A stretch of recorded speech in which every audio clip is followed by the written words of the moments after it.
तो इस एनिमे की स्टार्टिंग में हम एक स्कूल में एक पार्क नाम के मोटे लड़के को देखते हैं जिसे उसके कुछ बदमाश क्लासमेट्स बुली कर रहे थे। साथ ही वो उसे गंदी गंदी गालियां देके बहुत मारते भी हैं, लेकिन पार्क उन्हें कुछ नहीं कहता और चुपचाप घर आकर उन बुलीज का गुस्सा अपनी मॉम पे उतारते हुए उन्हें कहता है कि वो उसका स्कूल चेंज करवा दे। पर उसकी मदर इस बात के लिए मना कर देती है क्योंकि उसकी फैमिली बहुत गरीब थी और पार्क की मदर दूसरों के यहाँ काम करके मुश्किल से अपना घर चलाती थी। तो ये सुनकर पार्क को अपनी किस्मत पर बहुत गुस्सा आता है, लेकिन वो इसमें कुछ भी नहीं कर सकता था, इसलिए वो अपने रूम में आकर रोने लगता है। अगली सुबह वो फिर हमेशा की तरह स्कूल जाता है, जहाँ कुछ लड़कियां पार्क को परेशान करने लगती है। तभी पिछले दिन वाले बदमाश लड़के वहाँ आकर पार्क को फिर से मारने लगते हैं, लेकिन उसी वक्त उसकी मॉम वहाँ आ जाती है और वो पार्क को पिटता देख उन बदमाश लड़कों पर गुस्सा होने लगती है। पर पार्क अपनी मदर पे ही चिल्ला के उन्हें चुप करा देता है क्योंकि वहाँ खड़े बच्चे पार्क का मजाक उड़ा रहे थे कि वो अपनी मॉम का सहारा ले रहा है। आगे पार्क अपने घर वापस जाता है जहां वो अपनी मॉम से माफी मांगता है। तो उसकी मॉम पार्क से कहती है कि मैंने तुम्हारा ट्रांसफर करवा दिया है और कल ही तुम यहाँ से दूर सिटी में पढ़ने के लिए जाने वाले हो। ये सुनकर पार्क को काफी खुशी होती है और वो अगले दिन दूसरी सिटी में रहने के लिए घर किराए पर ले लेता है। साथ ही उसे लग रहा था कि अब उसकी लाइफ बदलने वाली है और वो यहाँ सिटी में अपनी लाइफ अच्छे तरीके से गुजार सकेगा। आगे पार्क उस नई सिटी में आकर वहाँ घूमने लगता है जहाँ वो गलती से एक लड़की से टकरा जाता है। तभी उस लड़की का फ्रेंड आकर पार्क को बहुत मारता है। साथ ही वहाँ आसपास के लोग पार्क को पिटता देख उसका वीडियो बनाकर सोशल मीडिया पर पोस्ट कर देते हैं। अब पार्क अपने रूम में आ जाता है जहाँ वो खुद की फोटो को सोशल मीडिया पर देखकर बहुत रोता है और कहने लगता है कि पूरी दुनिया एक जैसी है, इसलिए मेरा मर जाना ही बेहतर है। इसके बाद वो रोते रोते वहीं पर सो जाता है और जब उसकी आंख खुलती है तो वो देखता है कि उसकी पूरी बॉडी बदल चुकी है, जिसको देखकर वो काफी हैरान हो जाता है। तभी वो अपनी रियल बॉडी को वहीं बगल में सोया हुआ देखता है, जिसे देखकर उसे कुछ भी समझ नहीं आता। लेकिन पार्क अपनी इस बॉडी को पाकर खुश था, इसलिए वो कहता है कि इस बॉडी की हेल्प से मेरी लाइफ जरूर बदल जाएगी। अगली सुबह जब वो अपनी क्लासरूम में आता है तो सारी लड़कियां पार्क को इतना हैंडसम देखकर उसकी तरफ अट्रैक्ट होने लगती है। ऊपर से उस स्कूल का सबसे हैंडसम लड़का भी पार्क को देखकर चौंक गया था। इधर पार्क अपनी सीट पर जाकर बैठ जाता है जहाँ वो देखता है कि उसकी क्लास में वो लड़का भी है जिसने पिछले दिन पार्क को पीटा था और इसका नाम ताई सियोंग है, जिसको देखकर पार्क थोड़ा घबरा जाता है। लेकिन ताई सियोंग उससे अच्छे से बात करता है। तभी हान्यूल नाम की एक लड़की पार्क से बात करने का ट्राई करती है। तो ये सब देखकर पार्क को थोड़ा ऑकवर्ड फील होने लगता है क्योंकि आज से पहले किसी ने उससे अच्छे से बात नहीं की थी। आगे जब पार्क कैंटीन में जाता है तो सभी स्टूडेंट पार्क को देखकर चौंक जाते हैं क्योंकि वो बहुत हैंडसम था। तो ये सब देखकर ताई सियोंग को थोड़ा जेलस फील होने लगता है क्योंकि उसकी फ्रेंड जिसे वो पसंद करता था वो भी उसी को देख रही थी। आगे जब पार्क वापस अपने घर जा रहा था तो उसे महसूस होता है कि वो पहले के मुकाबले काफी ज्यादा फास्ट हो गया है, इसलिए वो भागने लगता है और खुश होते हुए तेजी से अपने रूम में आ जाता है। जिसके बाद वो अपनी उस बॉडी को सुलाकर वापस अपनी रियल बॉडी में आकर रात को पार्ट टाइम जॉब ढूंढने के लिए जाता है जहाँ उसे एक शॉप में काम मिल जाता है। और जब पार्क उस शॉप में काम कर रहा था तो वहाँ सियोंग अपने कुछ साथियों के साथ आता है और जब वो पार्क की ओरिजिनल बॉडी को वहाँ देखता है तो वो गुस्से में उस शॉप से कई सारे सामान फ्री में लेकर जाने लगता है। साथ ही वो पार्क को बिना मतलब के बहुत मारता है और उसकी फोटो भी क्लिक कर लेता है। अगली सुबह जब पार्क अपनी दूसरी बॉडी के साथ स्कूल आता है तो वो देखता है कि वो सभी लड़के उसकी ओरिजिनल बॉडी की फोटो देखकर हंस रहे थे। साथ ही वो कहने लगते हैं कि आखिर इसके पेरेंट्स कैसे होंगे जिसने एक मोटे पिग को जन्म दिया है। अब ये सुनकर पार्क को गुस्सा आ जाता है और वो ताई सियोंग से कहता है कि तुम्हें इन सब के बीच में उसकी मदर को नहीं लाना चाहिए। ये सुनकर सियोंग की ईगो हर्ट हो जाती है, इसलिए वो पार्क को मारने के लिए खड़ा हो जाता है। ये देखकर उसकी फ्रेंड उसे शांत रहने के लिए कहती है, लेकिन वो उसकी बात नहीं सुनता और पार्क पर अपने पंच से अटैक करता है। लेकिन पार्क उसके पंच को काफी आसानी से डॉज कर लेता है। ये देखकर सभी क्लास वाले हैरान हो जाते हैं क्योंकि सियोंग एक बॉक्सर था और उसके पंच से आज तक कोई भी बच नहीं पाया था। तभी पार्क भी उसे एक पंच करता है जिसके कारण ताई सियोंग वहीं पर गिर जाता है। अब ये देखकर सभी लोग पार्क के फैन हो जाते हैं और उसकी फोटो क्लिक करके सोशल मीडिया पर डालने लगते हैं जहां वो सभी फोटोज उस स्कूल के कुछ बदमाश लड़कों की गैंग्स भी देख लेती है। आगे रात को जब पार्क अपनी शॉप में काम कर रहा था तो एक लड़का आकर उसकी शॉप से एक चीज चोरी करके भागने लगता है और जब पार्क उसका पीछा करता है तो वो देखता है कि उस लड़के को चोरी करने के लिए ताई सियोंग के साथियों ने फोर्स किया था। अब जब वो लोग पार्क को वहाँ देखते हैं तो वो उसे भी परेशान करने लगते हैं। तभी वहाँ वास्को नाम का बंदा आकर उन सभी बदमाश लड़कों को भगा देता है और लोग भी उससे डर के भाग जाते हैं क्योंकि वास्को उन्हीं के स्कूल का सबसे ताकतवर लड़का था। साथ ही उसकी एक पावरफुल गैंग भी थी, लेकिन वास्को बाकियों की तरह दूसरों को बुली नहीं करता था। अब वो लड़का और पार्क उन्हें बचाने के लिए उसे थैंक यू बोलते हैं। अगली सुबह जब पार्क स्कूल आता है तो थोड़ी देर बाद वहाँ वास्को अपने साथियों के साथ आ जाता है क्योंकि उसने पार्क की वो इमेजेस देख ली थी जब उसने सियोंग को मारा था, जिसकी वजह से वास्को को लग रहा था कि पार्क भी बाकियों की तरह एक बदमाश लड़का है और वो पहले सियोंग को बुली कर रहा था।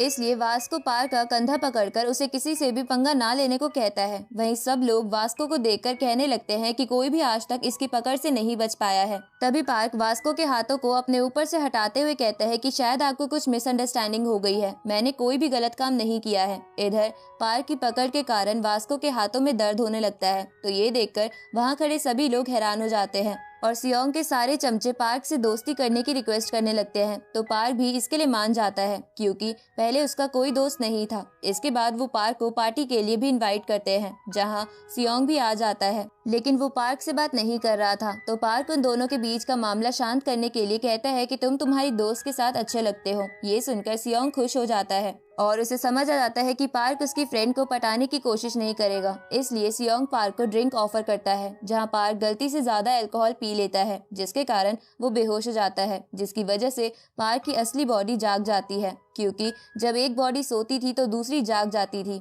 अब ये देखकर पार्क जल्दी से उस जगह पर आ जाता है जहां वो सभी लोग पार्टी कर रहे थे। तो पार्क को देखकर सियोंग उससे पूछता है कि मोटे तुम यहाँ क्या कर रहे हो, जिस पर पार्क उन्हें बताता है कि ये मेरा दोस्त है और मैं इसे लेने के लिए आया हूँ। ये सुनकर वहाँ बैठे सभी लड़के हैरान हो जाते हैं। इसके बाद पार्क अपनी नई बॉडी को वहाँ से ले जाने लगता है। तभी वहाँ लगी एक स्ट्रेंथ चेक करने वाली मशीन पर सियोंग पंच मार के पार्क के मोटे रूप को दिखाता है कि वो कितना ताकतवर है। अब सियोंग और बाकी सब वहाँ से चले जाते हैं, जिसके बाद पार्क भी अपनी स्ट्रेंथ चेक करता है, जिसके पंच से पंचिंग बैग ही फट जाता है। लेकिन पार्क इस पर ध्यान नहीं देता और घर चला जाता है। लेकिन वहाँ से जा रहे वास्को की नजर इस पर चली जाती है।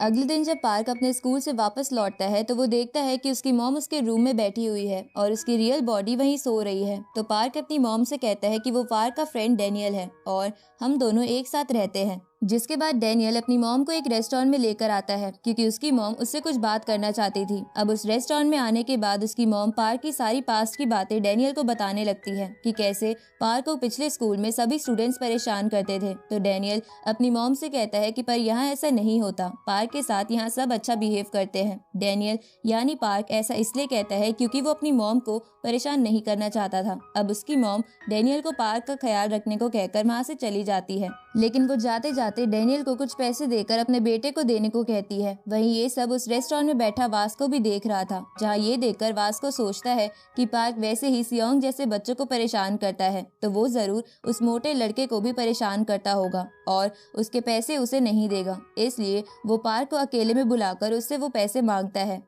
ये सुनकर पार्क को लगता है कि वास्को एक बुरा आदमी है जो कि उसके पैसे छीनना चाहता है, इसलिए वो उसे पैसे नहीं देता। जिसके बाद वो दोनों फाइट करने लगते हैं, लेकिन काफी देर फाइट करने के बाद फाइनली पार्क वास्को को हरा देता है। जिसके बाद वो वहाँ से वापस अपनी ओरिजिनल बॉडी में आकर जॉब पर आ जाता है, जहाँ वास्को आकर मोटे पार्क से कहता है कि तुम भी स्ट्रांग हो, पर तुम्हें थोड़ी और मेहनत करने की जरूरत है, जिसके बाद तुम्हें कोई बुली नहीं करेगा। ये सुनकर पार्क अपनी रियल बॉडी को भी स्ट्रांग बनाने का डिसाइड करता है और वो वहीं बैठकर पुशअप करने लगता है। तभी वहाँ एक लड़की आ जाती है और पार्क को वहाँ एक्सरसाइज करता देख सामान लेते हुए उसे कॉम्प्लीमेंट देती है, जिसकी वजह से पार्क को बहुत अच्छा लगता है, क्योंकि किसी ने पहली बार उसकी रियल बॉडी में उससे अच्छे से बात की थी। अगली सुबह हम स्कूल में उसी सबसे हैंडसम लड़के को देखते हैं जिसका नाम जेयोल था, जिसे सभी स्टूडेंट्स देखे जा रहे थे क्योंकि उसने बहुत ही एक्सपेंसिव रिंग और कपड़ों को पहन रखा था। तभी हान्यूल इससे पूछती है कि तुमने ये सभी रिंग्स कहाँ से खरीदी, लेकिन वो इसका कोई भी जवाब नहीं देता। उसी वक्त पीछे से सियोंग उससे कहते हैं कि क्या तुमने इसे कभी भी बात करते हुए देखा है, जो इससे क्वेश्चन पूछ रही हो।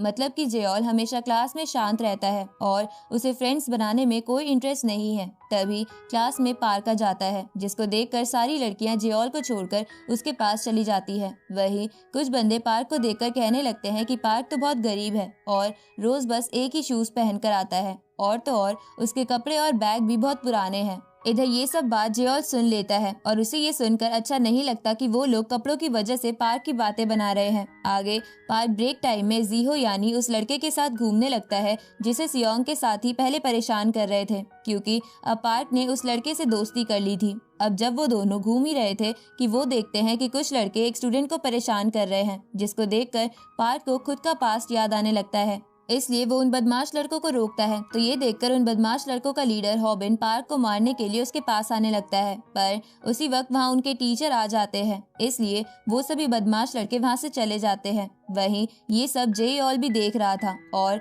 उसे पार्क का बिहेवियर काफी पसंद आता है। इसके बाद छुट्टी के टाइम जब पार्क क्लासरूम से निकल रहा था तभी उसे उसकी मॉम का कॉल आता है, जो कि उसका हालचाल पूछती है। साथ ही वो उसे बताती है कि उसका कल बर्थडे आने वाला है और ये बात वहीं बैठा जेओल भी सुन लेता है। रात को जब पार्क अपनी ओरिजिनल बॉडी के साथ अपनी शॉप में काम कर रहा था तभी वहाँ वो पहले वाली लड़की फिर से आती है और फिर से सामान लेते हुए पार्क को कॉम्प्लीमेंट देकर चली जाती है, जिसे सुनकर पार्क को बहुत अच्छा लगता है। अगले दिन लंच ब्रेक में पार्क जीहो और उस दूसरे बुली होने वाले लड़के जिसका नाम जैक था उसके साथ खाना खाने लगता है, क्योंकि उन दोनों को देखकर पार्क को अपना सारा पास्ट याद आता है। इसलिए वो उन दोनों से दोस्ती करके उन्हें अच्छा फील कराना चाहता था। लेकिन इधर ये बात बाकी बच्चों को समझ नहीं आती कि पार्क ऐसे स्टूडेंट्स के साथ क्यों बैठा है। साथ ही जैक को भी ये समझ नहीं आता है, इसलिए वो इस बारे में पार्क से पूछ लेता है। इस पर पार्क उसे कहता है कि वो भी उनकी तरह ही है, इसलिए उनके साथ रहना उसे अच्छा लगता है। पर ये सुनकर जैक को लगता है कि पार्क उसका मजाक उड़ा रहा है, क्योंकि पार्क तो बहुत हैंडसम था।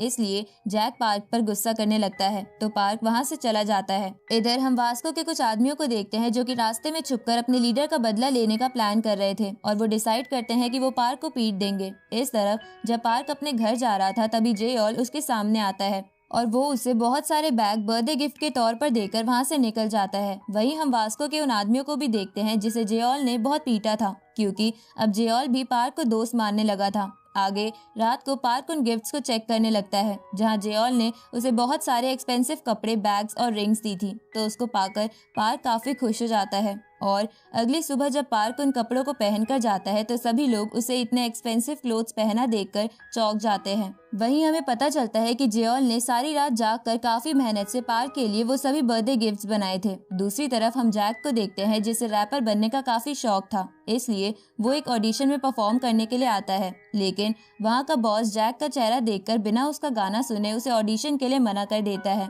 और हॉबिन को सेलेक्ट कर लेता है, क्योंकि वो भी ऑडिशन देने आया था और उसकी आवाज भी थोड़ी बहुत अच्छी थी। तो ये जानकर जैक को काफी बुरा लगता है और हम देखते हैं कि जैक की फैमिली भी बहुत गरीब थी और वो अपनी ग्रैंड माँ के साथ अपने छोटे से घर में रहता था। लेकिन उसके सपने बहुत बड़े थे, क्योंकि वो सिंगर बनके अपनी दादी को अच्छी लाइफ देना चाहता था। अगली सुबह जब जैक स्कूल जाता है तो वो स्कूल नोटिस बोर्ड पर एनुअल नोटिस बोर्ड का नोटिस देखता है, जिसमें एक सिंगिंग कंपटीशन भी था। उसी वक्त जैक के पास पार्क आ जाता है, क्योंकि वो उससे बात करना चाहता था। लेकिन जैक उससे बात नहीं करता, क्योंकि उसे लग रहा था कि पार्क उसका फायदा उठाने के लिए उससे दोस्ती करना चाहता है। रात को जैक अपनी दादी के स्टॉल पे उनकी मदद करने के लिए आता है। तभी वहाँ हॉबिन और उसके चमचे भी आ जाते हैं, जिन्हें देखकर जैक की दादी उन्हें जैक का दोस्त समझकर उन्हें खाना ऑफर करती है। तो हॉबिन और बाकी सब जैक की दादी का सारा खाना खा जाते हैं, जिसकी वजह से जैक को गुस्सा आता है, क्योंकि वो खाना बेचकर ही जैक की दादी पैसे कमाती थी। पर जैक चाहकर भी कुछ नहीं कर पाता। अगले दिन जैक सिंगिंग कंपटीशन में पार्टिसिपेट करने के लिए एक एप्लीकेशन फॉर्म ले लेता है, लेकिन ये बात हॉबिन को पता चल जाती है। इसलिए वो जैक को स्कूल कैंटीन में पीटने लगता है, क्योंकि वो भी उस कंपटीशन में हिस्सा ले रहा था। इसलिए वो नहीं चाहता था कि जैक उसमें हिस्सा ले। इधर पार्क जैक को बुली होता देख गुस्सा हो जाता है और हॉबिन को रोकने के लिए जाने लगता है। तभी सियोंग और जेओल भी पार्क की हेल्प के लिए आ जाते हैं, क्योंकि सियोंग भी अभी लोगों को बुली करना छोड़ चुका था। अब उन तीनों को देखकर हॉबिन की टीम फाइट के लिए तैयार हो जाती है, लेकिन उसी वक्त वास्को अपने आदमियों के साथ वहां आ जाता है, जिसको देखकर हॉबिन और उसके साथी वहां से भाग जाते हैं। पर वो शाम को अकेले में फिर से जैक के पास आकर उसके एप्लीकेशन फॉर्म को फाड़ देते हैं। साथ ही वो उसकी उस बुक को भी फाड़ देते हैं जिसमें जैक अपने सॉन्ग लिखा करता था। ये देखकर जैक वहीं पर रोने लगता है। दूसरी तरफ पार्क को जैक के लिए काफी बुरा लग रहा था और वो उदास होकर वहाँ सिंगिंग करने लगता है। तो उसकी आवाज को सुनकर जैक भी तेजी से वहाँ आ जाता है, क्योंकि पार्क बहुत अच्छा गाना गा रहा था। अब जैक पार्क से पूछता है कि क्या वो उसके साथ सिंगिंग कंपटीशन में हिस्सा लेगा। तो ये सुनकर पार्क हिचकिचाते हुए इसके लिए मान जाता है। जिसके बाद पार्क जैक के घर आ जाता है, जहाँ जैक को लग रहा था कि पार्क एक अमीर फैमिली से बिलोंग करता है, इसलिए वो जल्दी से अपने घर को साफ करने लगता है। तो पार्क भी इसमें उसकी हेल्प करता है। इसके बाद जैक पार्क को उसकी बनाई हुई मेलोडी सुनाने लगता है, जिसे देखकर पार्क हैरान हो जाता है और वो अपने मन में सोचता है कि जब उसके पास ये हैंडसम बॉडी नहीं थी तब वो हमेशा अपनी मॉम पर गुस्सा करता रहता था और अपनी लाइफ की प्रॉब्लम अपनी मॉम को मानता था। लेकिन जैक उसकी तरह नहीं है, वो बहुत ही टैलेंटेड है और वो अपना फ्यूचर बनाना चाहता है। इसलिए पार्क डिसाइड करता है कि वो म्यूजिक कंपटीशन में ज्यादा से ज्यादा अच्छा गाकर जैक को जरूर जितवाएगा। अब पार्क दिन रात उस गाने की प्रैक्टिस करने लगता है जिसे वो म्यूजिक कंपटीशन में गाने वाला था, लेकिन इसकी वजह से उसका गला दर्द होने लगता है। तो पार्क अपनी ओरिजिनल बॉडी में जाकर प्रैक्टिस करने लगता है। जहाँ एक दिन जब पार्क अपनी शॉप में प्रैक्टिस कर रहा था तब वही पहले वाली लड़की वहाँ आ जाती है और पार्क की आवाज की तारीफ करती है। तो ये सुनकर पार्क को बहुत अच्छा लगता है। आगे पार्क इतनी प्रैक्टिस के बाद अपना गाना जैक और जीहो को सुनाता है, जिन दोनों को वो बहुत पसंद आता है। लेकिन एक दिन ये बात हॉबिन को पता चल जाती है कि उसके मना करने के बाद भी जैक पार्क के साथ म्यूजिक कंपटीशन में पार्टिसिपेट कर रहा है। तो ये जानकर हॉबिन जैक को बहुत पीटता है, क्योंकि जिस कंपनी में उसने ऑडिशन दिया था उसके मालिक ने उसे कहा था कि अगर वो कंपटीशन जीत गया तो वो उसका एक नया गाना रिलीज करेगा। इधर जैक पिटने के बाद भी पीछे नहीं हटता। आगे पार्क की ओरिजिनल बॉडी और जैक में भी जीहो की वजह से दोस्ती हो जाती है। साथ ही एक रात जब ये तीनों बैठकर पार्क की हैंडसम बॉडी की तारीफ कर रहे थे कि वो बाकियों से कितना अलग है और किसी को बुली नहीं करता, तो ये बात वास्को सुन लेता है और वो समझ जाता है कि पार्क यानी उसकी हैंडसम बॉडी अच्छा इंसान है। अब ऐसे ही कुछ दिन बीत जाते हैं और फाइनली कंपटीशन वाला दिन आ जाता है, जिसमें कई सारे स्कूल के लोग अपनी अपनी स्किल्स दिखा रहे थे। जहाँ एक जगह सियोंग सभी से बॉक्सिंग में जीत जाता है तो दूसरी जगह वास्को को भी कोई पंजा लड़ाने में नहीं हरा पा रहा था। तभी पार्क की नजर उसी लड़की पर जाती है जो कि उसकी शॉप में रोज आकर सामान बाय किया करती थी। साथ ही वो मोटे पार्क से हमेशा अच्छे से बात करती थी, इसलिए पार्क उस लड़की से बात करने के लिए उसका पीछा करने लगता है। लेकिन ये बात उसके साथ वाले बंदे को अच्छी नहीं लगती और वो एक जोरदार किक पार्क को करता है। तभी वहाँ वास्को आ जाता है और वो उस बंदे से कहता है कि पार्क मेरा दोस्त है, इसलिए तुम्हें उसे हर्ट करने से पहले मुझसे फाइट करनी होगी। ये सुनकर वो बंदा वास्को को भी एक पंच करता है, जिससे उसकी नाक से ब्लड आने लगता है। लेकिन वास्को अपनी जगह से हिलता भी नहीं। तभी वो लड़की अपने उस दोस्त को शांत कराती है और वहाँ से पार्क को सॉरी बोलकर निकल जाती है। जिसके बाद पार्क और वास्को बैठकर बातें करने लगते हैं, जहाँ वो दोनों बहुत अच्छे दोस्त बन जाते हैं। आगे म्यूजिकल कंपटीशन का टाइम आ जाता है, जहाँ बहुत सारे लोग आए हुए थे। वहीं जे और जैक और पार्क को एक अच्छे सिंगर वाले कपड़े गिफ्ट करता है, जिसे पाकर वो दोनों काफी खुश हो जाते हैं। जिसके बाद हॉबिन अपने दोस्तों के साथ आकर स्टेज पर अपना सॉन्ग गाता है, जहाँ उसका सॉन्ग सभी लोगों को काफी पसंद आता है। इधर पार्क और जैक भी स्टेज के पीछे से ये सब देख रहे थे, जिसकी वजह से पार्क कहता है कि मुझे डर लग रहा है और मुझे नहीं लगता कि मैं इतने लोगों के बीच गाना गा पाऊंगा। जिस पर जैक उससे कहता है कि तुम ये जरूर कर लोगे, क्योंकि आखिर हमने इतनी मेहनत जो की है, इसलिए तुम बस उसे याद करके गाना गाना जिससे तुम सबसे ज्यादा प्यार करते हो। तभी हॉबिन का सॉन्ग खत्म हो जाता है और वो वापस स्टेज के पीछे आ जाता है, जहाँ वो जैक को देखकर उसका मजाक उड़ाते हुए उसे एक पंच करता है, जिसको देखकर पार्क को काफी गुस्सा आता है और वो हॉबिन से लड़ने के लिए जाने लगता है। लेकिन जैक उसे रोकते हुए कहता है कि हम इसका जवाब अपने सॉन्ग से देंगे। इसके बाद उन दोनों का नंबर आ जाता है, इसलिए वो दोनों स्टेज पर आ जाते हैं। वहीं पार्क इतने लोगों के बीच खुद को खड़ा देखकर नर्वस हो जाता है और कुछ नहीं गा पाता। ये देखकर सभी लोग उन दोनों पर हंसने लगते हैं। लेकिन तभी जैक गाना गाने लगता है। ये देखकर पार्क के अंदर भी थोड़ा कॉन्फिडेंस आता है और वो भी अपनी मदर को याद करते हुए पूरे दिल से गाना गाने लगता है। जिसके बाद वो दोनों एक साथ मिलकर गाना गाने लगते हैं, जहाँ उनके गाने को सभी लोग बिल्कुल शांत होकर सुन रहे थे और जैसे ही उनका गाना खत्म होता है सभी लोग उनके लिए तालियां बजाने लगते हैं। साथ ही वो जैक की भी तारीफ कर रहे थे, जिससे जैक को काफी खुशी होती है। तभी वहाँ वही बॉस आ जाता है जिसने जैक को पहली म्यूजिक ऑडिशन में उसका फेस देखकर निकाल दिया था। अब वो बॉस पार्क को उसकी टीम में ज्वाइन होने का ऑफर देता है। साथ ही वो उसे एक बहुत बड़ी रकम भी देने को तैयार था, लेकिन वो अभी जैक के लुक्स की वजह से उसको अपनी टीम में ऐड नहीं करना चाहता था, इसलिए पार्क भी उस बॉस का ऑफर ठुकरा देता है। जिसके बाद हम देखते हैं कि जैक मोटे पार्क के साथ बैठकर अपना वीडियो सोशल मीडिया पर देख रहा होता है, जहां उनकी वीडियो काफी ज्यादा वायरल हो गई थी। तभी हम एक बहुत बड़े और अमीर सिंगर को देखते हैं, जिसने कि खुद पार्क और जैक की वीडियो पर कमेंट किया था। ये देखकर उनकी वीडियो और भी ज्यादा वायरल हो जाती है। इस तरफ